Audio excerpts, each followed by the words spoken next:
चलिए विकास त्यागी जी, ये बताइए आपकी नज़र में क्या मुसलमान अच्छा भी है कि पत्थरबाज़ी है? दारुल उलूम पर आप सवाल उठाएँगे, आप कहेंगे कि यहाँ तो शिक्षा का क्षेत्र ना होकर के ये तो आतंकवादियों की ट्रेनिंग फैक्ट्री है। कभी आप कुछ और विवाद उठा देंगे मुसलमानों को लेकर। तो आपकी नज़र में मुसलमान ठीक भी है कि नहीं? मैं किसी मुसलमान का विरोध नहीं करता। हुँ, मैं राष्ट्रभक्त मुसलमान का सम्मान करता हूँ और देशद्रोही हिंदू का भी ऐसे ही प्रतिकार करता हूँ जैसा धुर्का करता हूँ। हुँ, मेरी नज़र में राष्ट्रभक्त व्यक्ति होना चाहिए, वो किस धर्म का, किस जाति का है, इससे फर्क नहीं पड़ता। हुँ, मैं एबीजे अब्दुल कलाम को अपना आदर्श मानता हूँ। हुँ, उसने देश का नाम और पूरे विश्व के अंदर रोशन किया, वो देश के राष्ट्रपति बने। हुँ, देश के कई क्रांतिकारी ऐसे हुए जो मुसलमान थे, मैं उनका सबका सम्मान करता हूँ। हुँ, और कई लोग ऐसे भी हैं जो हिंदू होते हुए उन्होंने देश के प्रति गद्दारी करी है, हुँ, मैं उन्हें भी उसी नजरिए से देखता हूँ। तो मुसलमान और हिंदू होना हुँ, मेरे इसलिए देखा जाता है कि मैं एक हिंदूवादी संगठन से जुड़ा हुआ, लेकिन मैं राष्ट्रभक्त लोगों का सम्मान करता हूँ। और रहा विषय दारुल उलूम का, दारुल उलूम पर उंगली इसलिए उठाता हूँ क्योंकि दारुल उलूम के अंदर अवैध निर्माण हुए हैं, हुँ, उन्होंने स्वीकार भी किया है, उन पर पेनल्टी भी लगी है, 25 लाख रुपए उन लोगों ने जमा भी कर दिए गए हैं। आए दिन किसी ना किसी व्यक्ति की संदिग्ध गतिविधि देवबंद के दारुल उलूम से मिलती है। वहां से आप बताओ मुझे, देवबंद के दारुल उलूम से आतंकवादी पकड़े नहीं गए क्या? देश विरोधी लोग पकड़े नहीं गए क्या? क्यों नजर रहती है पूरी दुनिया की, कहीं भी कोई आतंकवादी घटना होती है तो देर सवेर उसके तार देवबंद के दारुल उलूम से जुड़े रहते हैं। हुँ, मैं देवबंद के दारुल उलूम को क्यों कहता हूँ? और भी तो मदरसे हैं जो बिल्कुल ठीक ठाक स्थिति में चल रहे हैं, अच्छे हैं, जिनको कोई नहीं, लेकिन देवबंद का दारुल उलूम ये राष्ट्र विरोधी व्यक्तियों को शरण देता है, उनसे जुड़ा हुआ, इसीलिए मैं उसको उंगली उठाता हूँ। देखिए मुसलमान तो उसको शिक्षा का बड़ा संस्थान मानते हैं, एशिया का बड़ा मानते हैं कि मुसलमान वहाँ दीन और तालीम शिक्षा लेता है। तो आप उस तरीके की बात जब करते हैं, तो क्या उन लोगों को इसकी ठेस नहीं पहुँचती और क्या वो लोग इसमें सुधार नहीं करते? कितने आईएएस देवबंद के दारुल उलूम से निकले, कितने आईपीएस देवबंद के दारुल उलूम से निकले, कितने इंजीनियर देवबंद के दारुल उलूम से निकले। आतंकवाद की फैक्ट्री है देवबंद का दारुल उलूम। ये सिर्फ और सिर्फ आतंकवादी पैदा करते हैं, उसकी पौध तैयार करते हैं, उसकी नर्सरी तैयार करते हैं और विश्व में सप्लाई करते हैं। क्या योगदान है देवबंद के दारुल उलूम का? आप बताओ मुझे। सिर्फ और सिर्फ जहर घोलने का काम करते हैं।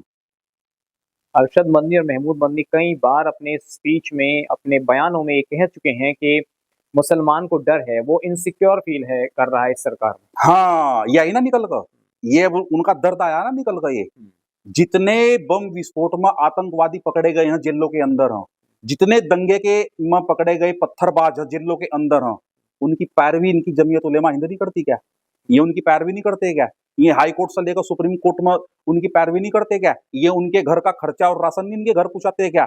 इनके अंदर दर्द तो यही है ना कि पिछली सरकारें संरक्षण देती थी, और इस सरकारों ने इन्हें ये सिखा दिया कि देश की विचारधारा से जुड़ो, और जैसा देश का संविधान और लोगों पर लागू होता है ऐसा आपको भी लागू हो रहा है। यही तो दर्द है, और क्या है? यही दर्द है। तो इस सरकार आने के बाद कुछ चीज़ें बदली हैं देवबंद में? हम बहुत बदली हैं, बहुत बदली हैं। योगी जी के आने के बाद, मोदी जी के आने के बाद, अमित शाह जी के आने के बाद बहुत सी चीजें बदली हैं। मैं पूछता हूं, आप बताओ, धारा 370 की किसकी हिम्मत थी हटाने की? कोई एक शब्द भी बोलना पसंद नहीं करता। धारा 370 जो हम जो नारा लगाते हैं कि धारा 370 मैं हटनी खासकर चाहिए, दारुल उलूम देवबंद की बात कर हम मैं बता रहा हूं ना, तो हमें सांप्रदायिक कहा जाता था। धारा 370 रात रात में उखाड़ कर फेंक दी, पता भी नहीं चलन दिया। तो जब धारा 370 इतना बड़ा मुद्दा जो अंतरराष्ट्रीय स्तर से जुड़ा हो, जब उसे मिनटों में उड़ाया जा सकता है, तो फिर और की औकात क्या है? और तो कुछ उनके सामने है ही नहीं। तो उस दिन तो बहुत स्थिति ठीक है 2014 के बाद, और खासकर 2017 के बाद। त्यागी जी, देखिए जब आप इस तरीके की बात करते हैं और जब देश में मंदिर ढूंढे जा रहे हैं मस्जिदों के नीचे, तो आरएसएस के जो चीफ हैं मोहन भागवत, उनका ये कहना है कि इस तरीके से रोज रोज मंदिर नहीं ढूंढने चाहिए मस्जिदों के नीचे, और खासकर मुसलमानों को साथ लेकर चलने की बात हो रही है। तो जब आप उस परिप्रेक्ष्य में देखना चाहिए चीजों को, लेकिन कहीं मस्जिद हटाओ, कहीं मंदिर निकालो, ये कब तक चलेगा? पूजनीय भागवत जी का जो बयान है वो स्वागत योग्य है, और मैं उसको कोई कमेंट नहीं करूंगा। अच्छा ये बताइए, मंदिरों के नीचे जो मंदिर जो हैं, उनकी तलाश कभी संभल में होती है, कभी ज्ञानवापी में होती है, कभी इस तरीके का माहौल बनाया जाता है, तो विपक्ष कहता है कि खासकर देश के अंदर बस हिंदू और मुसलमान, बस यही चल रहा है देश में। 30-32 हजार मंदिर हमारे तोड़कर उन पर मस्जिद खड़ी की गई है। जितने भी आज इस्लामिक नाम की इमारतें हिंदुस्तान के अंदर हैं, वो सब हिंदू थे, वो सब हमारे पूर्वजों के बनाए हुए थे। आक्रमणकारी आए, मुगल आए, तोड़ते रहे, अपने नाम देते रहे, मंदिरों को तोड़ते रहे, उन्हें मस्जिद का रूप देते रहे। केवल देश को लूटने के लिए आए थे, देश में विकास करने के लिए नहीं आए थे। जिस मंदिर को भी जिस मस्जिद को भी आप खुद दोगे, वो उसके नीचे मंदिर ही निकलेगा। अभी तो केवल मस्जिदों के अंदर मंदिर निकल रहे हैं, इनके घर भी खोदोगे वहां से भी शिवलिंग निकलेंगे। तो मुसलमान क्या करे इस परिस्थिति में? देखिए मस्जिद आप कह रहे हैं मस्जिद हटा लीजिए, कोई कह रहा है कि ज्ञानवापी मंदिर है, संभल के अंदर जो है मंदिर ढूंढे जा रहे हैं, तो फिर अब जैसे सहारनपुर का जिक्र कर लेते तो फिर मुसलमान करेगा क्या? अगर वो एग्रेसिव नहीं होगा या वो अपना विरोध नहीं दर्ज करेगा, फिर उसको आप देशद्रोही कहेंगे। अब ये मुसलमान को क्या करना है तो उनका विषय है, तो मैं नहीं बता सकता। मैं हमारा अधिकार जो है हम केवल वो मांग रहे हैं। हमने नहीं कहा कि हम मक्का मजाक जो है हम वहां भी मंदिर बनाओगे, हमने नहीं कभी कहा।